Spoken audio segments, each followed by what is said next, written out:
Hello you, and welcome to Tuesday's hot and sweaty Daily Rundown with me, Dan Morfitt. We cover all the big news stories and some of the smaller ones you might have missed as well. Our topics tonight include sitcoms, selfies and summer jobs. But before all of that, let me introduce our guests who will be taking down the news down a peg or two. Comedian, master doodler and thought assassin, it's Mike Milling. Hi. Welcome back. Hi. Hi. Are you enjoying the heat tonight? No, God no, it's really hot. And my glasses are broke and I'm on TV. It just doesn't look good. Let's move on. You're glistening. Yeah. Not sweating, glistening. And also joining us on the Blue Bonquette is blogger and poet, pop culture party warrior, Madie Howard. You're glistening too. Thank you very much. No, I'm proper sweating. This is not glisten. Okay. This is just rankness. You're so lucky watching at home. Don't forget, if you want to get in touch with the show, you can tweet us at The Daily Rundown. And if you don't fancy getting in touch, well, that's just lovely. Thanks a lot. We still like you though. Honestly, go there, follow us, we might follow you back. Let's look at our first news story now. Women who return to work after having a baby fall even further behind men in earning power, a report by the Institute for Fiscal Studies has said. The gap between hourly earnings of the two sexes becomes steadily wider after women become mothers. Over the subsequent 12 years, women's hourly pay rate falls 33% behind men's. The IFS says this is partly because women who return to work often do so in a part-time capacity. So, what can companies do to bridge the wage gap? Madie, what do you think of this? Why did you come to me first, Dan? Because I think this is a hot issue for you, because and quite rightly. Well, yeah, it is, isn't it? It's a shame that women have to know that in the future, even if you get loads of qualifications and do really well in your job, you will be paid less and probably not promoted. And if you dare to have a child and continue the human race, you'll be penalised for it. I mean, it doesn't really look promising. We talk about this wage gap a lot, especially here on the Daily Rundown.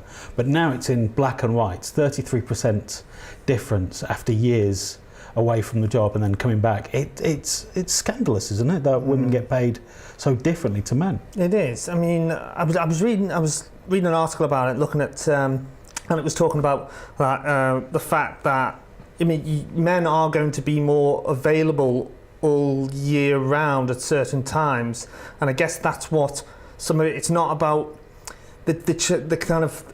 It was a chart saying that realistically, obviously because of lack of men becoming pregnant, we haven't got to that Arnold Schwarzenegger Jr. stage when men can have babies. But obviously, men will be around kind of in a greater number than women around through the year, you know what I mean? But does that justify? But it shouldn't justify in any way. No. I think they would have taken that into account though. They have to. Yeah. There's something that they do take into account.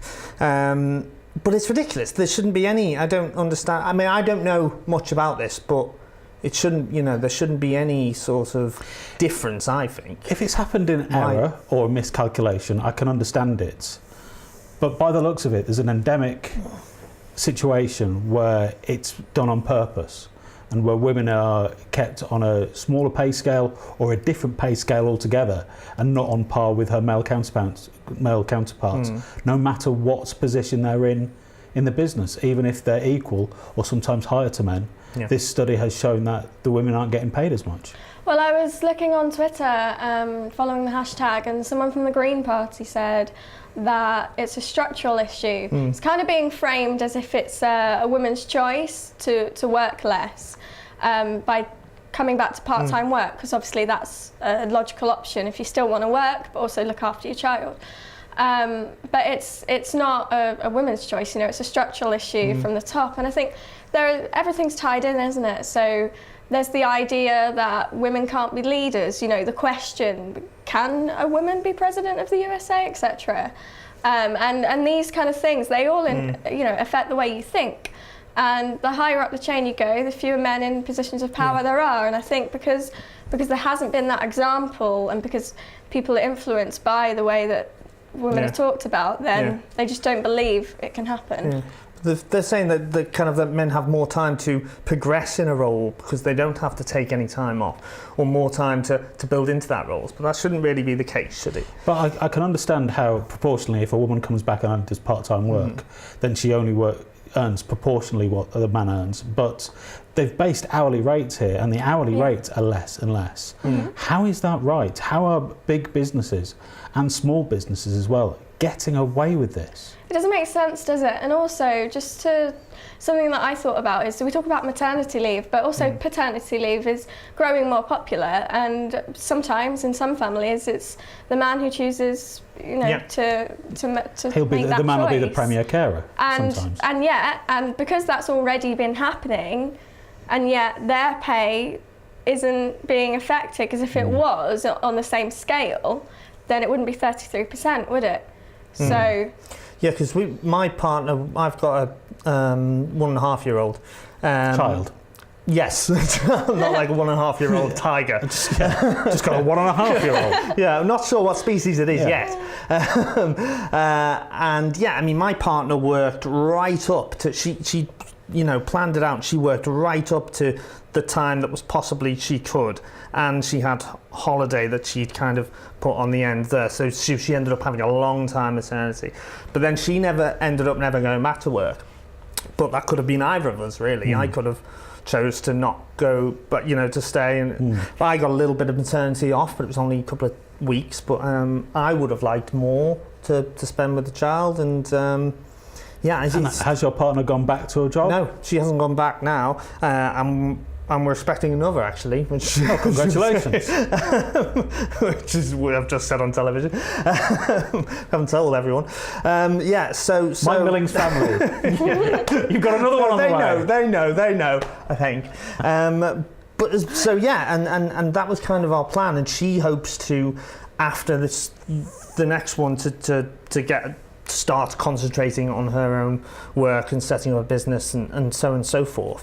So you need to plan. So she's got to go down the route of being an entrepreneur and starting up her own business. She would want to but she wants to get these 2 kids out the way, sort of, if you can say out the way, but it's understandable. I read a few stories from women who were saying that they became entrepreneurs and that it was the lucrative option, and that they felt like their specific degree had been wasted because they'd pursued that career, had a child, and now they were just, I don't know, buying a shop or whatever they were choosing to do.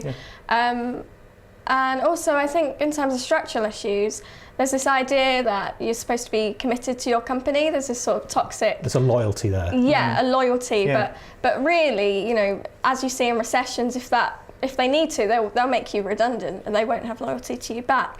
And there is an idea that if you pursue either interests or, having a family and becoming a mother outside of work, it's seen that you're not as loyal. I feel like that could be used against you to give a man a promotion, even though he literally cannot have children, and that's why he didn't pursue childbirth. Is the solution then to break this structure and say women after childbirth and after bringing up a child for a bit start their own business, go their own way and break that structure and let the men just ruin corporations as we've seen over many booms and busts in the economy? Is that the solution? No.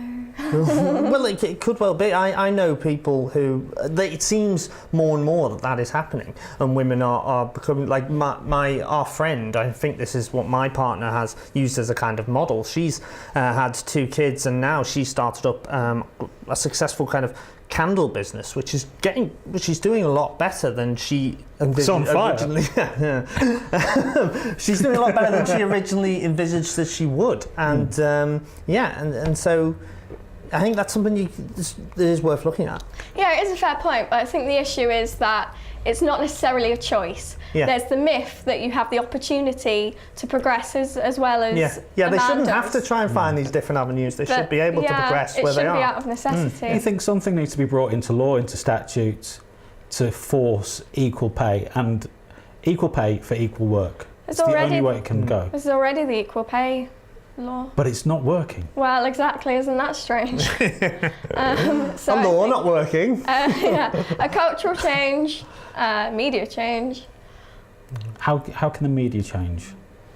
In many ways. Just you not be as biased. Yeah, and it shouldn't ever be looked as a bad, as you were saying before, it should never be looked as a bad thing for a woman to go and have a baby and then come back to work, you know, for the company Create thinking, life. Yeah. Oh, that's really that's bad for the company right now because we're not going to meet the. That is selfish. Well, she's kind of creating another human life. Bizarrely, bringing this into a political dimension, Theresa May, before the whole Tory party leadership election, she was brought into focus because she's not been a mother. She's not taken time out to have a kid. She's not made that choice. And it was actually called against her. How can she be the next leader of the Conservative Party? How can she be the next Prime Minister when she's never been a mother? It's almost as if women can't win. It Trust me, they can't. It is. You can't. But I mean, what was her name? You've forgotten who the lady was who said that originally, wasn't it? Angela Leadsom. I mean, she was given a lot of grief for saying that, and she withdrew her leadership.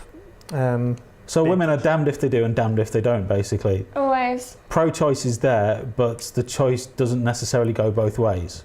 It's not. The forces are working against you. Well, I mean, above all, we're just celebrating people for creating human life, which is what I'm doing. And mother's work has always been undervalued, hasn't it? You could argue it's because it's not paid, or you know, because it's done by women and because it's seen as natural for a woman to be self-sacrificial, etc. What we should do then is just turn motherhood into an MVQ.